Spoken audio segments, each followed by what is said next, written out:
5 free, 7 days a week. Wet, make that game weak. Yeah, you dealing with some wet.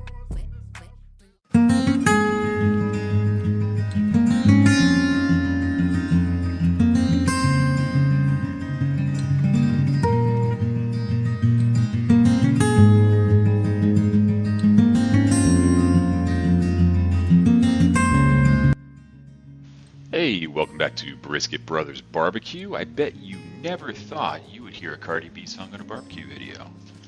Anywho, today we're going to be doing a comparison of a couple of racks of beef plate ribs. I know that there are a few different varieties of beef ribs out there, so to start, we'll clarify by identifying that these are indeed beef plate ribs. We're going to throw a diagram down there at the bottom and show you where those three different ribs come from. You have beef plate ribs, which we're working with today. We also have chuck ribs, which we're going to show a little diagram of down there. And you can see there's like 4 bones, kind of looks similar to the plate ribs, but not necessarily as thick.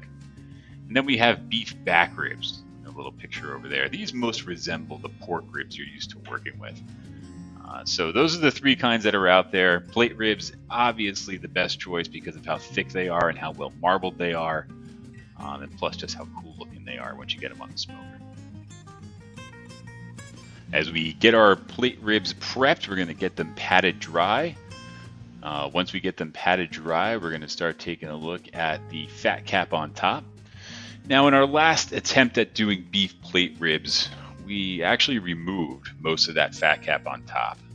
This time around, we saw a couple of videos out there that highlighted the benefits of leaving it out there, but scoring the top of it. And that's what scoring is. You're going to be taking a sharp knife and you're going to want to try to cut through that fat cap down to the meat. Here you're showing the 3 bones that make this an obvious plate rack of ribs. So we're going to take our curved boning knife and we are going to run it along the top in kind of a checkerboard formation, getting about around an inch between each of the slits going diagonal. Now you're going to see that one of the things that we're going to highlight as do as I say, not as I do. You're going to want to get that knife to get down all the way to the meat. You don't want that just to skim across the top of the fat. That doesn't really achieve what you want it to achieve. So make sure when you're scoring the top of your fat cap, you are getting down through the fat, down to the meat to get the most benefit out of the preparation. So as we go through the rest of the scoring process, you might be asking yourself, why on earth would you go about doing this? Well, there's a couple of benefits. Some of them include getting the rub to get down into the meat. Some of them include letting the fat render in a more even distribution manner. Whatever the case may be, we're going to try it today and see how they come out. Not a whole lot of trimming that we're going to do past that since we scored that top fat cap. If you see anything that's real hard or hanging off the edge, you can go ahead and cut it off now like we did with that little piece. But otherwise, not a whole lot of work from a trimming standpoint. All right, now that we have our ribs ready to go, we're going to get a little bit of a binder on there. Today we're using a Worcestershire sauce binder. Not a whole lot, just a little bit. There are some people out there who might tell you, hey, you should be taking the membrane off of the bottom of those ribs like you do with baby backs. No, not the case really, because that membrane is really all that's going to hold these things together once we get cooking. So from my perspective, leave it on. Once we get our binder on, we're going to take a look at our rub we're going to be using today. It is our typical SPG. We'll throw the recipe up there, but at its core is just equal parts of coarse salt, coarse pepper, and a little bit of garlic and chili pepper. One of the things you want to do is do not throw it, because that happens. Once you've cleaned up your mess from attempting to be a flare pitmaster, we can go ahead and get the rest of the rub applied to the back of these plate ribs. Very even coat. You can get a little heavy-handed if you want. I like to lay it on kind of thick for these as they can hold up to it pretty well. But just get a nice even coat around the outside, pat it in, make sure you get the sides of those ribs as they are some thick ribs. They have a lot of surface area on that outside, and then we'll get them flipped over for the top. All right, so we're going to get our rub applied to the top of our ribs after we flip this over. Once that rub is in, you're going to want to rub it in as much as you can into those score marks. Get as much of that seasoning down in between the fat cap as you can. Once that's all set up, you can wrap that, put it in your fridge overnight if you want, or you can just let it sit out while you get your smoker going. We'll see you back as soon as the smoker's up and running to go.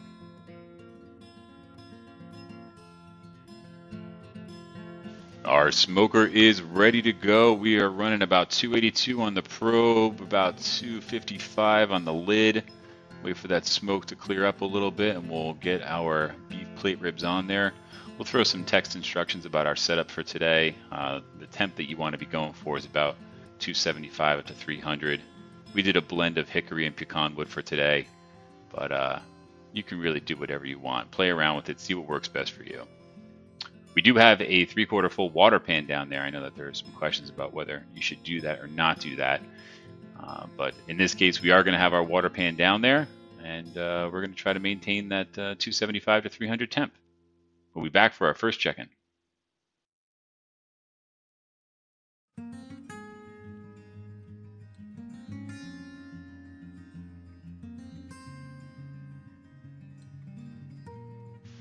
All right, we're here for our first check-in, taking a look at how our beef plate ribs are looking. Getting some great color on the outside. You'll see we do have a temp probe in one of the racks. The main driver here for when you want to wrap, if you are going to wrap, is not so much the internal temperature of the beef ribs. You want to look at the outside and take a look at how your bark is forming. And one of the great ways that you can continue to have that bark form is by spritzing throughout your cook. This allows the meat to consume or absorb more of that smoke flavor as opposed to crusting up and locking it out. So we're just using some water for this today and nothing too fancy. We'll see you for the next check-in. All right, we're here for our second check-in. These beef ribs are looking great. We're seeing some great pullback of the meat off the ends of those bones. The color on top is looking fantastic. We're going to hit it with some more cold water spritz, and then we're going to get it covered back up. Soon we're going to be looking for that outside crust to tell us that it's ready for one of these racks to be wrapped. There's a little leaf there for the bark. Gotta love New England fall. But we'll take another look in a little bit and we'll be right back.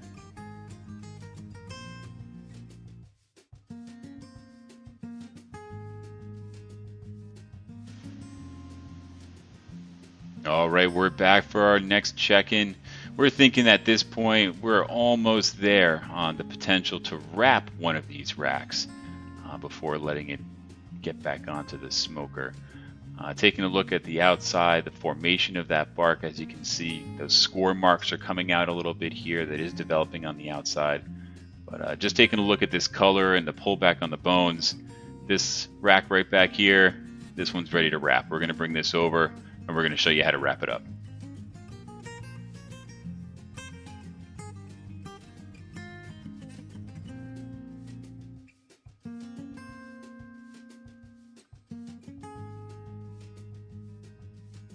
All right, we managed to get that rack of ribs over to the side table without dropping it, so that's a win in itself. For our wrap today, we're going to be using some pink butcher paper. You're going to want to make sure that you get enough to be able to cover both sides. If it takes 2 sheets, it takes 2 sheets. You want to roll that up nice and tight, meat side down, and then we're going to hit it with foil. Now, the foil butcher paper combo is not something that's commonly used, but it really takes the benefits of both, with the foil being able to lock in a lot of that steam and juice, and the butcher paper being aired against the meat to absorb a little bit of that oil to get a great final product. All right, so we're back to check in on our wrapped rack and our naked rack. We have our probe thermometer in on the unwrapped rack. We're going to take our probe and just do a quick test to see what our tenderness is feeling like. We want to make sure that while we take a look at the temp, just for record-keeping purposes, the main driver for when this rack is ready to come off is really the tenderness. You can pull it anywhere from, right around 200 all the way up to 209, depending on what your preference is, but it really is about the tenderness. And when you feel that the meat has gotten to the point where you're getting no pull or no tug as you're pulling that probe out, that's a great point to bring it out and to wrap it and rest it. All right, we have our wrapped rack. We're just taking a peek inside to see if this thing is also ready to start resting with its unwrapped brethren. As we take a look inside of here, you can see the juice that's accumulated. The bark, you know that you did a good job of identifying when it was ready to wrap, meaning the bark was set, if it's not completely falling apart when you take it out to check it. So we're going to take our probe thermometer, much like you did with our other rack. We're going to make sure the tenderness is there, turn it into Swiss cheese apparently. Good Lord, didn't need this many pokes. But as you can see there, the temp right around where you want it, the tenderness right where we want it. So we're going to loosely cover it back up and get it to rest. We have been resting for 1 hour, and it is finally time for us to see which one of these preparations comes out on top. So on the left over here, you're going to see the naked rack that was not wrapped. Just let it go straight through. And on the right, you're going to see the rack that we wrapped in a combo of butcher paper and foil for the remainder of its smoke. Both were rested with a butcher paper foil wrap in a cooler the same way. The only difference in preparation today was the wrap on the rack on the right during the smoke. So the first thing we're going to do is we're going to cut into these things, take a look inside. We're going to judge how the internal tenderness came out, if it was altered by the wrap or not. But the first and most obvious thing is look at that bark.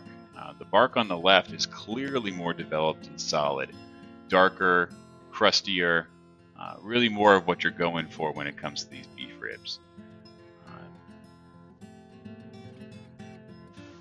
Now, it's not really much of a surprise. I mean, we knew that by leaving it in the smoke the entire time, we were going to get a better product in terms of the bark. But let's take a look inside and see if the internal texture of the meat outweighs the benefits of the more solid and developed bark.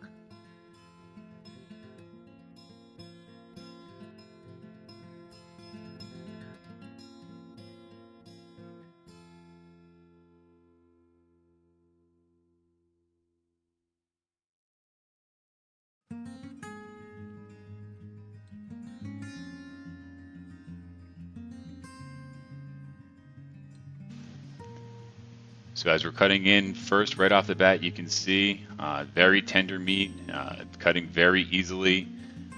The task and the challenge here is really just to try to keep that meat on the bone right now, as those bones definitely are not holding on to anything too tight anymore. But once we get that pulled off, we'll pull it up to the camera here and take a look at what we're looking at on the inside. Get it flipped around while we do our balancing act. It's like an Olympic event in itself. But here, great internal look here. We have a little smoke ring along the outside. Obviously, the fat cap makes it difficult for a smoke ring to develop, but we still got a little one there. Internal moisture looks fantastic. Not real hard to do with beef plate ribs, as there's a lot of intramuscular fat. But I think the key goal here is, by leaving that in the smoke the entire time without a wrap, we did not sacrifice too much internal moisture whatsoever. So now let's take a look at what the other rack looks like on the inside. So as we cut into this rack here, same thing, very tender, very juicy, coming off the bone. We'll try to do the balancing act and get it up to camera for you. As you take a look inside here, you can see that there is not as much of that smoke ring as we saw in the first one. You can see it on the sides a little bit there, but yeah, that fat cap on top made it really tough for that to develop. Still a lot of great moisture here. The meat looks very tender. A lot of that is from that fat band that goes across the middle. But once we take another look at the middle bones on these racks, we'll get another great idea as if there's any difference between the two.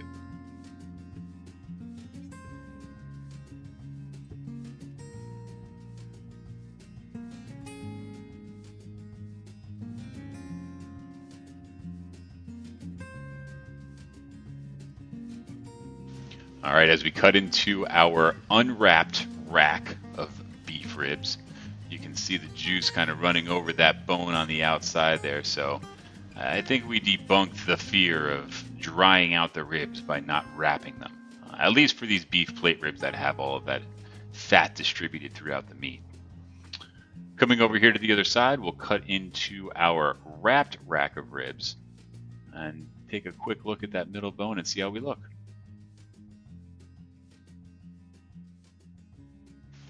All right, so with our flyby over here, we'll take a look at how the internal on all three bones looks.